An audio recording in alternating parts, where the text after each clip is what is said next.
नमस्कार. आपल्या सगळ्यांचे महाराष्ट्र सोशल न्यूज चॅनलमध्ये हार्दिक स्वागत. चला वळूया तर एका नवीन बातमीकडे. आजची बातमी. धुळे स्थानिक गुन्हे शाखेने अंतर्गत वादातून हल्ला करण्याच्या तयारीत असलेल्या एका तरुणाला गावठी पिस्तूलसह अटक केली. पोलिसांना मिळालेल्या गोपनीय माहितीनुसार पांझरा नदीजवळील संत रोहिदास गार्डन परिसरात सुमित सुभाष शिंदे याला ताब्यात घेण्यात आले. आरोपी विरुद्ध देवपूर पोलीस ठाण्यात शस्त्र अधिनियम अंतर्गत गुन्हा दाखल करण्यात आला असून प्राथमिक चौकशीत त्याने मध्य प्रदेशातून पिस्तूल खरेदी केल्याचे समोर आले आहे. आरोपीवर यापूर्वीही गंभीर स्वरूपाचे गुन्हे दाखल आहेत.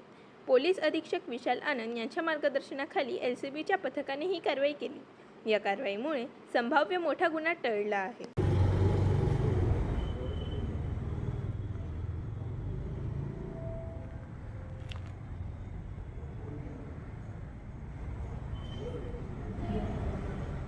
बातमी आवडल्यास चॅनलला लाईक व सबस्क्राईब करा व दररोज अशा नवनवीन बातम्या पाहण्यासाठी चॅनलला फॉलो करा. धन्यवाद.